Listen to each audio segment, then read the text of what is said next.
All right, let's dive into something kind of funny and a little bit unsettling too. You ready for this? It's all about brain rot. Yeah, you sent in some articles about this whole thing, and Yeah. I gotta admit, when Oxford Dictionaries made it their word of the year for 2024, my curiosity was piqued, that's for sure. Yeah, it's really grabbed people's attention, hasn't it? There's just something about it, I think. It really resonates, Mm. like on a gut level, even if Yeah. even if we haven't put it into words before. You know what I mean? It's funny, right? Like dissecting brain rot almost feels like, well, it almost feels like it could give you brain rot. But no worries, we're going to stay sharp here. So just to start us off, how about we make sure we're all on the same page? When we say brain rot, we're not talking about an actual medical condition, are we? No, not at all. It's more like a cultural thing, like a feeling a lot of people are having these days with all the digital stuff, that sense of being mentally wiped out, like you're just not as sharp. And for some people, they link that to spending too much time online, just passively taking in content that's kind of mindless.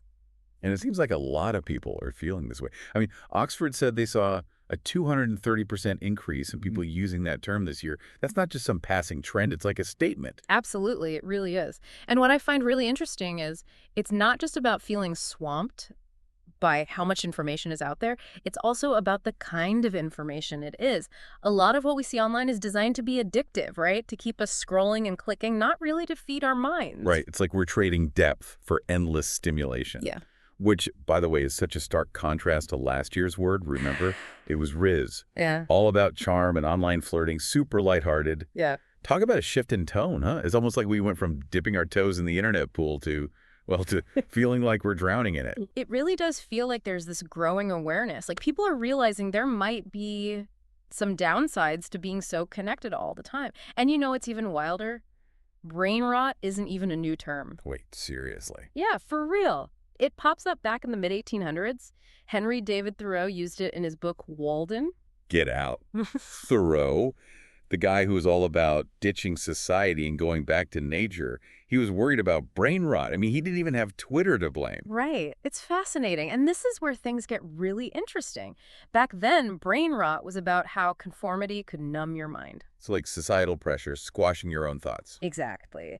But today, we tie it to how overwhelming and manipulative the digital world can be. That's a good point. So the word itself has been around for ages. But what we're actually worried about, well, that's evolved right along with technology. I see what you mean. So it's not just that we have more information to deal with, it's that the way it's delivered, the way it's designed to grab our attention, that's what's adding to this feeling of mental exhaustion. Precisely. And this actually ties into something you mentioned earlier, dynamic pricing. Oh yeah, that was another finalist for Word of the Year. Right, and it might seem totally unrelated, but both brain rot and dynamic pricing kind of tap into this unease we have about these complex systems that we don't fully get. They're often controlled by algorithms, and they're shaping our lives more and more. Okay, yeah, I'm seeing the connection. Yeah. Whether it's prices constantly changing or that endless stream of content designed to keep us hooked, there's this feeling that things are happening to us instead of us being in control. Exactly. That loss of control, that feeling of being swept along by forces we don't really understand, it can be incredibly draining. So it's not just the content itself. It's the feeling of being manipulated by these systems that's feeding into this brain rot. Like, let's get real here for a second. Have you ever felt that, like your brain's turning to mush after scrolling for too long? What kind of stuff online makes you feel that way? Oh, yeah, totally. I think we've all been there. Like when you finally come up for air after going down some social media rabbit hole, and you're like, wait, what did I even just do for the past hour? Right. It's like the mental equivalent of eating an entire bag of chips. Satisfying in the moment, but then you just feel kind of gross and blah. Yeah. And let's be honest, it's not always social media, is it? There are tons of websites and apps out there designed to keep you hooked. They give you just enough to keep you clicking, but nothing really substantial. You hit the nail on the head there. It's not just about how much time we're online either. It's the way information is presented too. Think about those clickbait headlines. They're meant to trigger you emotionally, make you so curious you have to click. But then the actual content, it's often a letdown. Totally. There's no real depth to it. Nope, it's all about grabbing your attention, not about giving you something worthwhile. That could be so tiring. Like you're constantly being pulled in a million directions, trying to sift through all the noise to find something that actually speaks to you. You got it. It's like being at this huge buffet where everything looks amazing, but you end up overstuffed and unsatisfied. And that's where this whole brain rot idea becomes really important. It's a sign that we need to be pickier about what we consume. And not just online, but offline too. So how do we actually do that? Hmm. How do we become more intentional about the information we're taking in? Because it's easy to say be more mindful, right? But when you're getting bombarded with notifications and updates all the time, it's really hard to resist. Oh, it definitely is. I think it all starts with awareness. Just realizing that this is a real thing, that the way we consume information can really mess with our mental well-being. That's a huge first step. And then it's about making little changes to take back control. Okay, so what kind of changes are we talking about? Well, for some people, it might be as simple as setting some screen time limits. Making a conscious decision to put the phone down and engage with the offline world more. For others, it might be about being more selective with what they read or watch, seeking out sources that actually offer depth and substance. Maybe unfollowing accounts or unsubscribing from newsletters that just leave them feeling drained. So it's kind of like curating your own information diet, being mindful of what you're taking in, just like you would with the food you eat. I love that analogy because just like you wouldn't want to eat junk food all day every day, you don't want to fill your mind with junk information either. A balanced diet is important for your physical health, and a balanced information diet, well, that's crucial for your mental well-being. And I think part of that is being okay with being bored sometimes. We're so used to constantly being stimulated. We've forgotten how to just be, Hmm. to let our minds wander without needing to be entertained or informed every second. You're so right. Boredom can actually be really good for you. It's like fertile ground for creativity and introspection. It gives your mind a chance to make new connections, to really process information, and come up with new ideas. So maybe brain rot isn't just about taking in too much of the wrong stuff. Maybe it's also about not giving ourselves enough space to just think, to process, to be. That's a really interesting point, and it ties back to what we were talking about earlier. About feeling like we're losing control in this algorithm-driven world. When we let ourselves get bombarded with information nonstop, we're basically handing the reins of our attention over to those algorithms.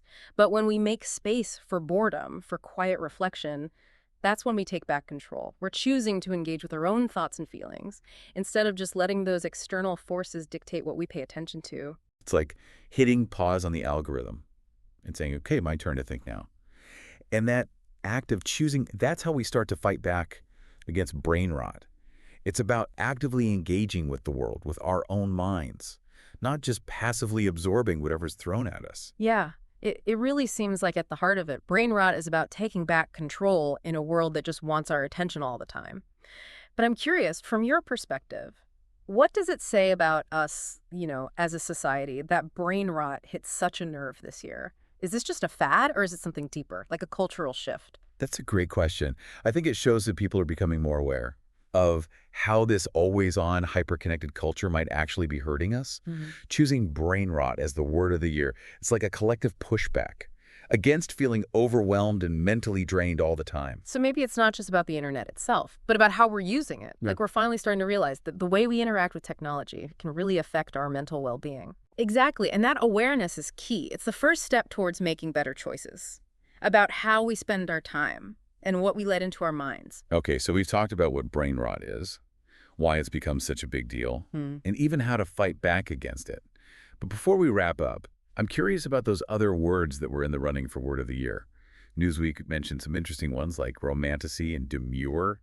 What do you think those words say about where we are culturally right now? Well, romantasy, that's a mashup of romance and fantasy. It seems to point to people wanting to escape, longing for those worlds where there's excitement and deep connection. And then there's demure. It brings to mind modesty and restraint.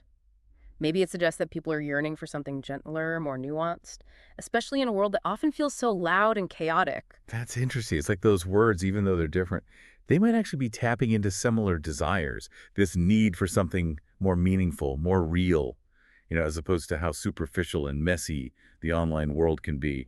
I think you're right. These words, even the ones that didn't win, they give us a peek into what's driving our culture. It's complicated, often contradictory. We want escape and connection, stimulation and peace, novelty and tradition. And maybe finding that balance, that sweet spot between all those competing desires. Maybe that's part of the answer to brain rot, being picky about what we let in. making choices that actually feed our minds and souls. Absolutely. It's about remembering that we have a choice. We're not just passively taking in information, we can actively shape what our mental world looks like. So as we try to figure out this digital world that's always changing, maybe the biggest takeaway is this. Don't let the algorithms run the show. Choose what you consume, make time for quiet reflection, Wow. and feed your mind the good stuff. It's about taking back control of your thoughts, your experiences. Couldn't have said it better myself. And on that note, I think it's time for us to log off and let everyone get back to their own mental landscapes. Thanks for joining us on this deep dive into brain rot. We hope you learned something, maybe even got a little inspired. Until next time, stay curious, stay engaged, and keep those brains sharp.